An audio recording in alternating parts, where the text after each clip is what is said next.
Hey guys, what's up everyone? Welcome back to the channel. This is Shivam Dwivedi and you are watching Economics Easy है chapter number 16 international economic organisation and India को हम continue करने ले रहे हैं revision series में।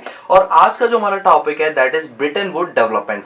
आज मैं आपको पूरा बेस बता दूंगा कि ब्रिटेन वुड डेवलपमेंट या ब्रिटेन वुड ट्विंस जिसको बोलते हैं ये क्या होता है। मैं ऑलरेडी अपने पीछे कुछ सीरीज में बता भी चुका हूँ, बट मैं ये मान के चल रहा हूँ हमारे पास कई ऐसे नए व्यूअर्स हैं जो आज हमारे हो सकता है वीडियो पहली बार देख रहे हो, तो उनके लिए मैं पूरा डिटेल बताऊंगा डिस्कशन करते हुए। ठीक है, चलिए क्या टॉपिक का नाम है ब्रिटेन वुड डेवलपमेंट। इसके लिए मैं बकायदा नोट्स बनाऊंगा आपके सामने और आपको एक एक चीज समझाऊंगा। इसके जब हम बुक से पढ़ेंगे तो मैं एक एक चीज समझ आएगी और ये वादा है मेरा आपसे। ठीक है, चलो टॉपिक क्या हमारा ब्रिटेन वुड ट्विंस। ठीक है, इसके बारे में बताना। देखो अभी टॉपिक का नाम उससे मत पूछो, अभी आप ये समझो मैं बता क्या रहा हूँ, स्टोरी सुनना पूरी। और ये स्टोरी आपके दिमाग में ऐसी छप जानी चाहिए कि कोई भी पूछे ना क्वेश्चन तुरंत झट से उसका आंसर दो। स्टोरी में बहुत चीजें हैं। ठीक है, चलो स्टोरी सुनो क्या है। स्टोरी कुछ ऐसी, अगर हम वर्ल्ड की बात करें पूरे वर्ल्ड में, तो वर्ल्ड में क्या होता था, जैसे जब हमारा पहला वर्ल्ड वॉर हुआ था, आपको याद होगा पहला जो वर्ल्ड वॉर हुआ है वो लगभग यहाँ पर लिखता हूँ फर्स्ट वर्ल्ड वॉर। दोस्तों अगर कुछ ईयर ऊपर नीचे हो तो दोस्तों टेंशन मत लेना, क्योंकि जो हिस्ट्री वाले स्टूडेंट है ना वो बड़ी एक्यूरेसी के साथ चीजें बोलते हैं। ठीक है, तो आपको डेट से मतलब नहीं है, आप बस ये याद रखो जो फर्स्ट वर्ल्ड वॉर हुआ था वो लगभग 1914 से लेकर लगभग 1918 के बीच में हुआ था। ठीक है, फर्स्ट वर्ल्ड वॉर। किसी भी कंट्री में जब वॉर होता है भाई साहब, ऐसा मत समझना, जब भी वॉर होता है तो दोनों ही कंट्री को, चाहे वो हारने वाली कंट्री हो या वो जीतने वाली कंट्री हो, लॉस दोनों ही कंट्री को होता है। लॉस जो है वो दोनों ही कंट्री को यहाँ पर लॉस बियर करना पड़ता है। बस फर्क इतना होता है कि हारने वाली कंट्री का लॉस थोड़ा ज्यादा होता है और जीतने वाली कंट्री का लॉस थोड़ा कम होता है। तो कहा जाता है कि वर्ल्ड वॉर जो है वो किसी के लिए अच्छा नहीं होता, किसी भी कंट्री के लिए अच्छा नहीं होता। बट ये जब वर्ल्ड वॉर हुआ तो हमने देखा कि इकोनॉमी कितनी ज्यादा डिवास्टिकेटेड हो गई, कितना ज्यादा लॉस हुआ इकोनॉमी को। अब हमने क्या किया कि इस चीज से उबरने के लिए अब जो हमारा फाइनेंशियल सिस्टम था हमने उसको स्ट्रॉन्ग करने की कोशिश की। बेसिकली हमने क्या किया, अपने फाइनेंशियल सिस्टम को स्ट्रॉन्ग करने के लिए, मैं यहां पर लिख देता हूं, हमने अपने फाइनेंशियल सिस्टम को स्ट्रॉन्ग करने के लिए, हमने अपने फाइनेंशियल सिस्टम को स्ट्रॉन्ग करने के लिए एक बैंक बनाई। वो याद है आप लोगों को, अगर आप लोग मेरी सीरीज को कंटिन्यूअसली देख रहे हो, बैंकों का पापा BIS बोले, बैंकों का पापा BIS, याद है ना, हमने ये एक सीरीज की थी। तो उसके अंदर मैंने आपको इंटरनेशनल ट्रेड में पढ़ाया, इंटरनेशनल नहीं सॉरी बैंकिंग वाले में आपको बताया था कि जैसे हमारा जो कॉमर्शियल बैंक है उसके बाप कौन होता है, सेंट्रल बैंक। और सेंट्रल बैंकों का भी बाप कौन होता है, दैट इज BIS। हमने BIS का गठन किया। BIS की फुल फॉर्म है bank for international settlement, bank for international settlement. जब हमने इसको बनाया तो ये सभी कॉमर्शियल बैंक्स नहीं बल्कि सभी सेंट्रल बैंक, जितनी भी कंट्रीज की सेंट्रल बैंक है उनका ये बाप था, BIS बोलते हैं ना, बैंकों का बापा BIS। और ये कब बना था अगर आपको याद होगा तो मैंने इसकी डेट भी आपको बताई थी, दैट इज 17 मई 1930 को हमने इसको बनाया। और इसको बनाने के पीछे रीजन ये था कि जो हमारा फर्स्ट वर्ल्ड वॉर हुआ है उसके से इकोनॉमी में फाइनेंशियल क्राइसिस आ गई, लिक्विडिटी क्रंच आ गया है। तो उस लिक्विडिटी क्रंच को दूर करने के लिए हमने इस बैंक का गठन किया। और ये बैंक बेसिकली क्या करेगा, सभी कंट्रीज की सेंट्रल बैंक को बताएगा कि तुम्हारी बैंकें क्यों नहीं सही से काम कर पा रही, उसके लिए बेसिकली नॉर्म्स बताएगा। आपको याद होगा इनके द्वारा जो नॉर्म्स बताए जाते हैं दैट इज बेसल नॉर्म्स। याद आ रहा है, बेसल सिटी के अंदर इन्होंने एक बनाया था बेसल नॉर्म्स का कॉन्सेप्ट, तो वो BIS के द्वारा ही बनाया गया था। कुछ कुछ याद है 1988 में पहले बनाया था, फिर इंडिया में ये आया था, कुछ कुछ याद आ रहा होगा, मैंने आपको बताया था। लेकिन क्या हुआ ना कि ये जो बैंकिंग सिस्टम है ना ये भी सही तरीके से नहीं चल पाया, क्योंकि जैसे 1930 में हमने ये BIS को बनाया तुरंत जो वर्ल्ड वॉर 2 है वो स्टार्ट हो गई। मतलब ये बैंक बना ही था, तुरंत हमारे यहाँ पर सेकेंड वर्ल्ड वॉर हो गई। क्या हो गई हमारे यहाँ पर, सेकेंड वर्ल्ड वॉर हो गई। और जो सेकेंड वर्ल्ड वॉर हुई वो कब से कब तक चली, 1930 से लेकर 1944 तक। वैसे कहा जाता है कि 1945 तक, बट 1944 में लगभग ये शांत होने की कगार पे आ गया था। तो मतलब हम ऑलरेडी फर्स्ट वर्ल्ड वॉर से इतना ज्यादा लॉस में थे, फिर हमने ये बैंक बनाई और ये बैंक बनी पाई थी तुरंत सेकेंड वर्ल्ड वॉर हो। अब तो भाई साहब हमारी जो स्टेबिलिटी है वो पूरी अनस्टेबल हो गई, मतलब जो हम पैसों से थोड़े बहुत स्टेबल भी थे वो पूरी तरीके से डाउनफॉल में हो गए। अब ऐसे में पूरी इकोनॉमी बड़ी शांत पड़ी, जैसे कहते हैं ना सन्नाटा, जैसे तूफान के बाद सन्नाटा आता है, कुछ ऐसी सन्नाटा यहाँ पर देखने के लिए मिला। तब क्या हुआ कि हमारे यहाँ पर इस चीज को इसको दूर करने के लिए हमारी इकोनॉमी को दोबारा से डिस्ट्रॉय हो गई, इसको दोबारा से रिवाइवल पर लाने के लिए। यानी अभी क्या था कि इकोनॉमी को, सबसे बड़ा मुद्दा ये था इकोनॉमी को कैसे रिवाइव किया जाए। रिवाइव वो वाला नहीं है जो आप पबजी में खेलते हो, रिवाइव का यहाँ पर मतलब है इकोनॉमी को किस तरह से दोबारा पटरियों पर खड़ा किया जाए। तो क्या हुआ, दो बड़े बड़े इकोनॉमिस्ट, एक तो यूएसए के और एक आपके यूके के, दो बड़े बड़े इकोनॉमिस्ट सामने आए। मैं आपको बता दूं यूएसए की तरफ से जो हमारे इकोनॉमिस्ट गए थे that is Dexter white. Dexter white ये प्रोफेसर थे, इकोनॉमिस्ट थे बहुत बड़े, ये गए। और यूके की तरफ से प्रोफेसर जॉन मेनार्ड केनीस, जिसको हम जेएम केनीस के नाम से जानते हैं, ये गए।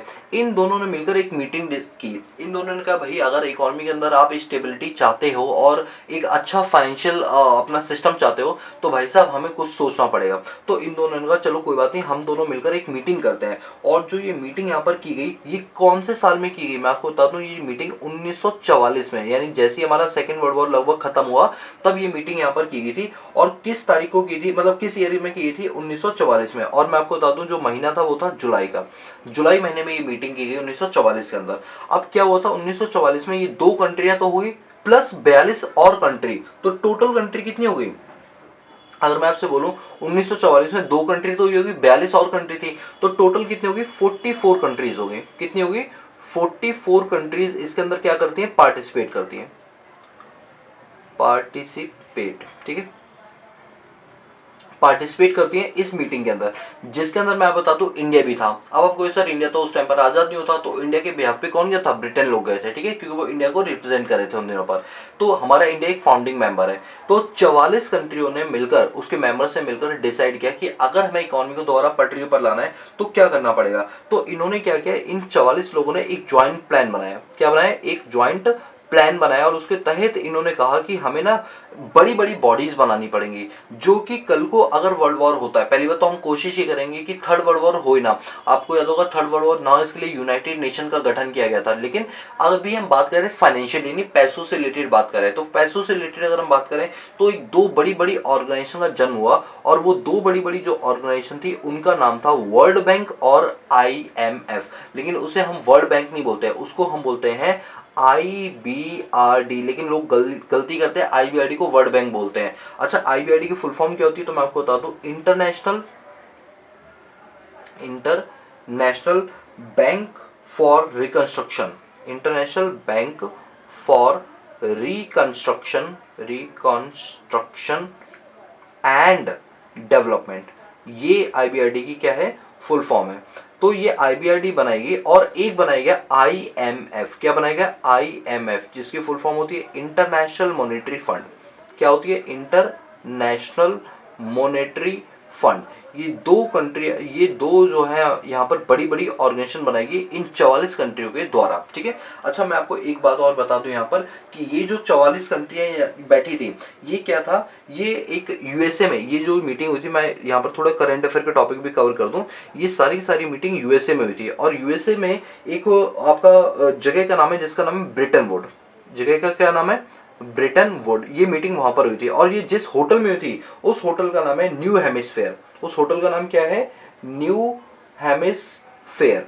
ये न्यू हेमिस्फेयर के अंदर जो होटल है उसके अंदर ये मीटिंग हुई थी। 44 कंट्री ने मिलकर यहाँ पर पूरी मीटिंग की थी, ठीक है। और यहाँ पर इन्होंने दो बड़ी बड़ी ऑर्गेनाइजेशन को जन्म दिया जिसका नाम था IBRD, यानी international bank for reconstruction and development, और एक था IMF, इंटरनेशनल मॉनेटरी फंड।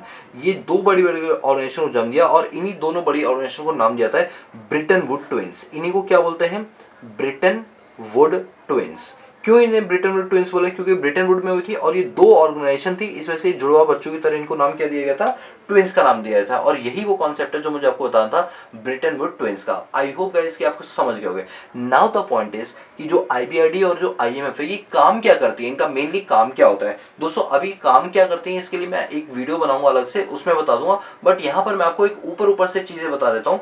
दोस्तों ध्यान देना, जो IBRD है इसका मेन काम क्या था, इसका मेन काम था कि जैसे इकोनॉमी के अंदर फर्स्ट वर्ल्ड वॉर हुई, सेकंड वर्ल्ड वॉर हुई, तो जितने भी हमारे यहाँ पर वर्ल्ड वॉर हुए हैं, ठीक है, इन वर्ल्ड वॉर की वजह से जो इकोनॉमी के अंदर बहुत ज्यादा लॉस हुआ है, इकोनॉमी के अंदर जो डिवास्टिकेटेड लॉस हुआ है, उनका पूरा का पूरा जो इंफ्रास्ट्रक्चर है वो पूरा क्या हो गया, लॉस हो गया। तो ऐसे में उन्हें लॉन्ग टर्म के लिए, ऐसे में इन कंट्रीज को लॉन्ग टर्म के लिए फाइनेंस प्रोवाइड करवाना, लॉन्ग टर्म के लिए क्या प्रोवाइड करवाना, फाइनेंस प्रोवाइड करवाना, वो भी सब्सिडाइज रेट पर या कंसेशनल रेट पर। ये काम किसका था? आईबीआरडी का। नाम से समझ लो इंटरनेशनल लेवल की एक बैंक थी जो इकोनॉमी को दोबारा रिकंस्ट्रक्ट करने के लिए और उनको डेवलप करने के लिए बनाई गई, और ये लॉन्ग टर्म का लोन क्या करवाएगी?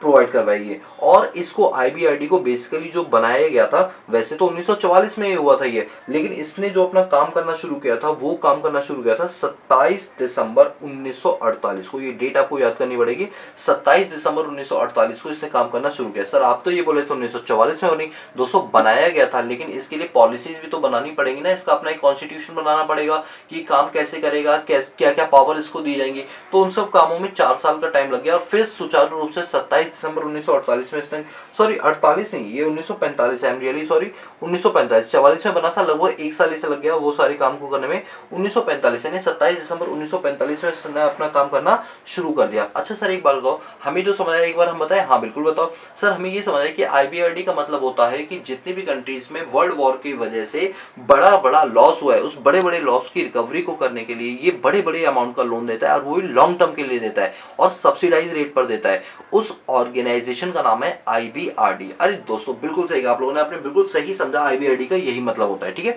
लोग इसको ना वर्ल्ड बैंक भी बोल देते हैं, बट क्यों नहीं बोलना चाहिए मैं आपको अभी थोड़ी देर में आपको इसके बारे में बताऊंगा। ठीक है, इसके बाद क्या हुआ कि हमारे यहाँ पर जो आईएमएफ है इसका गठन हुआ। अब क्या हुआ, आईएमएफ ने ये बोला कि देखो ऐसा है कि जो इकोनॉमी में बर्बादी हुई है उसके लिए तो फंडिंग ये कर देगा, लेकिन उसकी वजह से जो आपका बैलेंस ऑफ पेमेंट है, बैलेंस ऑफ पेमेंट दोस्तों मैंने लास्ट चैप्टर में आपको बताया था, बैलेंस ऑफ पेमेंट क्या होता है? एक्सपोर्ट और इंपोर्ट का डिफरेंस होता है, वो भी गुड्स एंड सर्विसेज का। तो अगर आपका बैलेंस ऑफ पेमेंट किस में आ गया? नेगेटिव में आ गया, यानी बैलेंस ऑफ पेमेंट में क्राइसिस चल रही, बोले तो डेफिसिट आ गया, तो इस डेफिसिट के टाइम पर हम आपको शॉर्ट टर्म का लोन प्रोवाइड करवाएंगे। क्या प्रोवाइड करवाएंगे? आपको शॉर्ट टर्म का लोन प्रोवाइड करवाएंगे। क्या प्रोवाइड करवाएंगे? शॉर्ट टर्म का लोन प्रोवाइड करवाएंगे, ताकि अपनी इकोनॉमी के अंदर बीओपी क्राइसिस को आप क्या कर पाओ? टैकल कर पाओ। क्या कर पाओ? टैकल कर पाओ। बोलो क्लियर है? ये सर बिल्कुल क्लियर है। अच्छा इसने काम करना कब शुरू किया था? इसकी भी सर डेट अलग है। हाँ इसकी भी डेट अलग है। इसने काम करना शुरू किया था 1 मार्च 1947 में, यानी जैसे हमारा देश जिस साल आजाद हुआ था लगभग उस साल इसने काम करना शुरू किया। सर एक बात बताओ ना, 1944 में बनाई गई थी, 1947 में। दोस्तों देखो हर चीज में टाइम लगता है। आईएमएफ को अगर किसी को पैसा देना है तो उसे अपनी एक करेंसी भी बनानी पड़ेगी जिसको हम एसडीआर बोलते हैं, उसके लिए किस में कितना कोटा होना चाहिए, बड़ा काम धंधा होता है ना, तो टाइम तो लग ही जाता है। तो इस वजह से ये अपना काम कब करना शुरू किया इन्होंने? 1 मार्च 1947 को काम करना शुरू किया, और इन्हीं दोनों ऑर्गेनाइजेशन को क्या नाम दिया? ब्रेटन वुड ट्विंस का नाम दिया गया। बोलो क्लियर हुआ? ये सर बिल्कुल हमें क्लियर हो गई ये चीजें। अब अगर मैं आपको बताऊं तो हमारे यहाँ पर आईएमएफ के अंदर टोटल 189 मेंबर कंट्रीज हैं। कितनी है? 189 मेंबर कंट्रीज। सर अभी तो आप 44 बोल रहे थे। दोस्तों 44 फाउंडिंग मेंबर कंट्रीज हैं। जब बनाया गया था तो उस time 44 he, India is the founding member of IMF, but धीरे धीरे इसमें बाकी कंट्रीज भी जुड़ना शुरू होगी। तो अभी हाल फिलहाल में 189 मेंबर कंट्रीज इसके अंदर क्या है? शामिल है। ठीक है, और अगर मैं सबसे एक करंट अफेयर की बात करूं, लास्ट कंट्री कौन सी है जो इसके अंदर शामिल हुई, तो वो लास्ट कंट्री आपकी नाइरू। कौन सी है? नाइरू वो लास्ट कंट्री है जो इसके अंदर क्या हुई? शामिल हुई। ठीक है, अगर इसमें कोई और कंट्री ऐड होगी तो मैं आपको जरूर उसके बारे में बताऊंगा। ठीक है, चलो ये सारी चीजें होगी। तो अब आपको समझ आ गया। सर अब आप ये बताओ ना, लोग ना आईबीआरडी को वर्ल्ड बैंक बोलते हैं, ऐसा क्यों बोलते हैं? वो गलत बोलते हैं दोस्तों। आईबीआरडी वर्ल्ड बैंक नहीं होती। हाँ अगर हम आईबीआरडी के अंदर एक ऑर्गेनाइजेशन जिसको बोलते हैं आईडीए, इंटरनेशनल डेवलपमेंट अथॉरिटी, जोड़ दें तब ये बन जाती है वर्ल्ड बैंक। लेकिन लोगों को जानकारी नहीं होती इसीलिए वो आईबीआरडी को वर्ल्ड बैंक बोलने लगाते हैं। लेकिन आप ऐसा मत बोलना, क्योंकि आपको मैंने बहुत डिटेल के अंदर चीजें बताई हैं, इसलिए आप ये गलती बिल्कुल भी नहीं करोगे। आप प्रोफेशनल तरीके से यहाँ पर क्या करोगे? बात करोगे।